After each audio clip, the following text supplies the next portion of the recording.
की नरहरी झिरवळ यांनी मला फोनवर दूरध्वनीवर संपर्क करून असं सांगितलेलं आहे की हा जो व्हिडिओ आहे तो 3-4 व्हिडिओ जोडून चुकीच्या पद्धतीनं तयार केलेला व्हिडिओ आहे आणि त्यामुळे याची चौकशी झाली पाहिजे।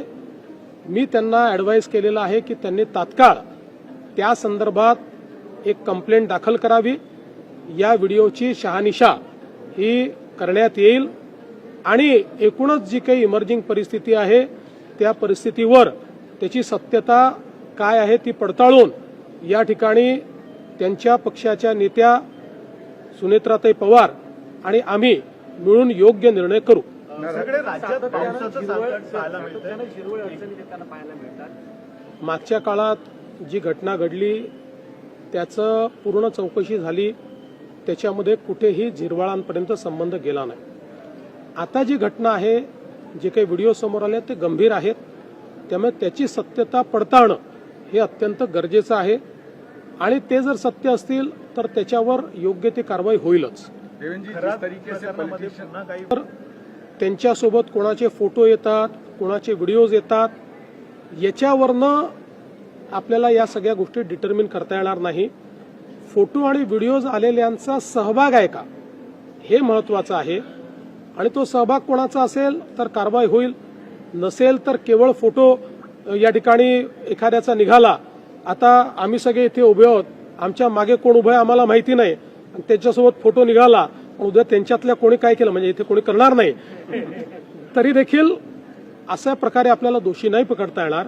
पण एक गोष्ट निश्चितपणे मी सांगतो की या प्रकरणामध्ये कोणालाच सोडण्याचं कारण नाहीये। अतिशय डीप आम्ही जातो, अनेक नवीन गोष्टी लक्षात येत आहेत, अजून काही FIR येत्या काळामध्ये होण्याची शक्यता आहे। काही विक्टिम्स अजून पुढे येत आहेत, काही महिला पुढे येत आहेत, याच्या व्यतिरिक्त काही लोक आर्थिक फसवणूक झाली म्हणून देखील पुढे येत आहेत, त्यांचेही FIR हे लवकरच आपल्याला पाहायला मिळतील। पण या निमित्ताने एक अजून गोष्ट मी सांगतो की या प्रकरणामध्ये ज्या दुर्दैवी महिला विक्टिम आहेत त्यांचे व्हिडिओ हे काही लोकांनी सोशल मीडिया साईटवर अपलोड केले आहेत, ते आम्ही आता त्या ठिकाणी सोशल मीडिया साईटवरनं हटवले आहेत। पण ज्या ज्या लोकांनी अशा प्रकारचे व्हिडिओ सोशल मीडिया साईटवर अपलोड केले असतील त्यांच्यावर फौजदारी कारवाई केली जाईल। पूर्ण संरक्षण दिलेलं आहे।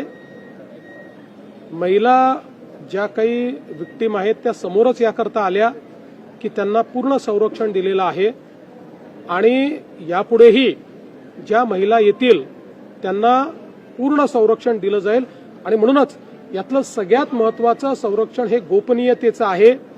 काही लोक ती गोपनीयता भंग करण्याचा प्रयत्न करतायत, त्यांना फौजदारी कारवाईला सामोरं जावं लागेल। निश्चित कारवाई ही केली जाईल आणि केवळ तेच नाही तर त्याच्यावर जे लोक कमेंट करतायत त्यांनी लक्षात घेतलं पाहिजे की ते त्याचा पार्ट होत आहेत। जर कोणी फॉरवर्ड केलाय तर ते त्याचा पार्ट होत आहेत।